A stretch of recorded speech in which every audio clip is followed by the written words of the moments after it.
ይሄ እንግዲህ ያው የብዙዎቻችን ጥያቄ ይመስለኛል። የበዓለ ትንሣኤው እርድ መቼ መሆን አለበት? በጣም ብዙ ሰው ያነሳዋል ይህን ጥያቄ። ስንት ሰዓት ነው የሚታረደው? በነገራችን ላይ በቅዱስ ሲኖዶስ በግልጽ ተደጋግሞ በተለይ በብፁዕ ቅዱስ አቡነ ጳውሎስ ዘመነ ፕትርክና ቅዱስ ሲኖዶስ መግለጫ ሁሉ ሰጥቷል። ያው እንዲህ አይነት ነገር ስለምንረሳ ነው። እርድ መታረድ ያለበት ከትንሣኤው በኋላ ነው። ከትንሣኤው በኋላ ማለት ሌሊት ነው ትንሣኤው ጌታ ተነሳ ተብሎ የሚታወጀው። ከዛ በኋላ ነው። ግን ከዛ በኋላ ነው ማለት ቤት ቁጭ ብሎ ሰው 6 ሰዓት ክርስቶስ ተንሳ ሙታን ሲባል ሰምቶ ማረድ አለበት አያስቀድስም ወይ ነው ይሄ ሰውዬ። እና እኔ በጠቅላላው ይህን ቪዲዮ የሚሰሙ ምእመናን ክርስቲያኖች ቤተክርስቲያናችን በግልጽ እንዳስተማረችው ጾማችሁ ባለቀ ሰዓት አረዳችሁ አትግደፉ ማለት ሰው አይጥ ወልዳ ጅራቷ ሲቀር ሲጣለች ይባል።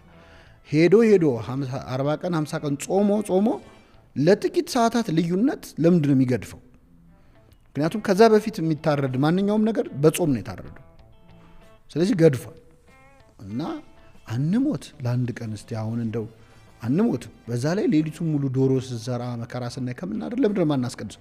የጌታ ትንሣኤ ዕለት ያልተገኘን መቅደስ ውስጥ መቼ ነው የምንገኘው? ራሱ ከዛ የበለጠ ትልቅ ቀን የለም እኮ አይደለ? ትንሣኤ በነገራችን ላይ የመጨረሻው ክርስቶስ ካልተነሳ እምነታችን ከንቱ ናት ያለው ቅዱስ ጳውሎስ። ስለዚህ ዶሮዎቹም ይደሩ እስቲ